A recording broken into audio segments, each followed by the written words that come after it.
ঈদ মোবারক। কেমন আছেন সবাই? অনেক ভালো আছেন, আশা করি সবাই সুস্থ আছেন এবং সুন্দর আছেন। তো ঈদ কেমন কি সবার কাটলো অবশ্যই জানাবেন। আমার কিন্তু অনেক অনেক ভালো কেটেছে আলহামদুলিল্লাহ। এবার ঈদে গিয়েছিলাম শ্বশুরবাড়িতে। তো প্রতি বছরই ঈদ কোরবানি যেটাই বলি, আনন্দের মুহূর্ত সবার সাথেই কাটানো হয়। তো ঈদে তো খুব স্বাভাবিকভাবে ব্যস্ত থাকা হয়। এরপরে এই যে গাছগুলো দেখছেন, এই গাছের কাছে চলে আসি। একটু সময় পেলেই গাছের কাছে চলে আসি, কারণ আমার শ্বশুর শাশুড়ি বলেন, বাবার বর বলেন, তারা গাছ এত পছন্দ করে, মানে সময় পেলে সুযোগ পেলেই গাছ লাগায়, গাছের পরিচর্যা করে। প্রচুর গাছ পাগল মানুষ।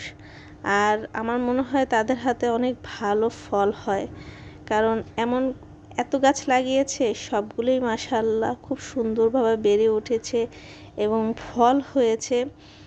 প্রচুর ফল হয় তাদের হাতে এবং খুব সুন্দরভাবে হয়, এবং তারা এত যত্ন নেয়, নিজের সন্তানের মতো যত্ন নেয়, না হয়ে আসলে উপায় নেই। আর এখানে এত ফল আছে এই জায়গাটায়, মানে বলে শেষ করতে পারবো না। তারা যেটা দেখে, যা দেখে, সেই গাছটা এনে এখানে লাগাবে। তো চেষ্টা করলে তো একটা কোনো না কোনো ফল পাওয়াই যাবে, তাই না? তো এখানে কাঁঠাল গাছ আছে, লিচু আছে, আম আছে, কলা গাছ লাগিয়েছে, সবেদা গাছ লাগিয়েছে, এছাড়াও আছে পেঁপে গাছ দেখলাম, এরপরে জলপাই গাছ, বেল গাছ ছিল। বেলগুলো এত মিষ্টি, এত মজা ছিল, গিয়ে খেয়েছিলাম। আর এত ছোট গাছে মানে বেল ধরেছে, তো কেউ আশাই করেনি। খুবই সুন্দর ছিল। এই যে দেখতেই পাচ্ছেন, আম পড়ে আছে। মানে জায়গাটা এত সুন্দর করে গুছিয়ে সাজিয়ে রেখেছে, আর এত গাছ দেখলে মন জুড়িয়ে যায়। এত সুন্দরভাবে তারা পরিপাটি করে রেখেছে, গাছ আর গাছ, সব ফলের গাছ।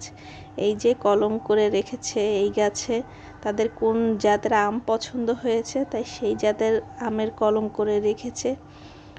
এত শৌখিন মানুষেরা। আর দেখতে পাচ্ছেন এই যে আম চলে এসছে সুন্দর করে, বড় হয়ে যাচ্ছে আমগুলো। এখনও বৃষ্টি হয়নি যেহেতু, তো আমগুলো আছে। এখন বৃষ্টি হওয়ার পর, ঝড় হওয়ার পর কতটুকু থাকে এটাই দেখার পালা। এরপরে একটা একটা করে গাছ ঘুরে ঘুরে দেখছিলাম।